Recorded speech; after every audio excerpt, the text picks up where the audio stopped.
બનાસકાંઠા જિલ્લામાં ખેડૂતે ભગવાનને ફોન કર્યાનો વિડીયો વાયરલ કર્યો છે। વરસાદ અને ગરમીને લઈને ખેડૂતે ભગવાનને ફોન કર્યો હતો। કૃષ્ણ ભગવાનને વરસાદ માટે અને સૂર્યદેવને ગરમી ઓછી કરવા માટે ફોન કર્યો હતો।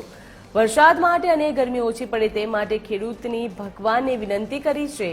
ધાનેરા તાલુકામાં આલવાડા ગામના ખેડૂતે ભગવાનને ફોન કરીને વિનંતી કરતો વિડીયો હાલ વાયરલ થઈ રહ્યો છે।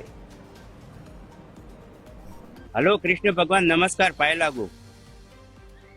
હા એ બોલો 8 મહિના પહેલા ફોન નતો કર્યો વરસાદ માટે કેવી રીતે ઓળખી લીધો નંબર એડ કરેલો એમ તો કીધું આપણે સૂર્ય ભગવાનને તમારા સંબંધ કેવા હારા સંબંધ એમ તો થોડા સમજાવો ને યાર ઓછા તપે હવે તો બળી જા બોલો કાળા ભટ થઈ ગયા બોલો અંધારામ તો ઉભા હોય ને તો દેખાતા નથી ખાલી ઓખ ઓખ સમકે બોલો ઘરને નથી ઓળખતો હા સમજાવો ને થોડા નંબર હાલો એમ હાલો પાય લાગો સૂર્ય ભગવાન કીધું થોડા હવે તો ઓછા તપો દાતા દયા કરો હવે તો મરી જાઓ હવે તાપ તમારો ખમાય નહીં અમે શિયાળાનો એક લોટો ભરી ભરીને જળ ચડાવતા ત્યાં હવે મોટો ગુણિયો ભરી ભરીને જળ ચડાવવા બોલો તો તમે દાઢા નહીં પડતા કીધું કોક કરતા દાઢા પડે હા શિયાળાના ડોળા ફાડી ફાડીને તમારા હવામાં ટાંકીને બેઠા ને હવે ઉનાળાના 8 વાગે સોયડા ભેગા થઈ ગયા એટલે ગુસ્સામાં આવ્યા અરે અમે તો હવે મોણસ ની ભૂલ ચૂક થાય બાપુ તમે તો દયા કરો।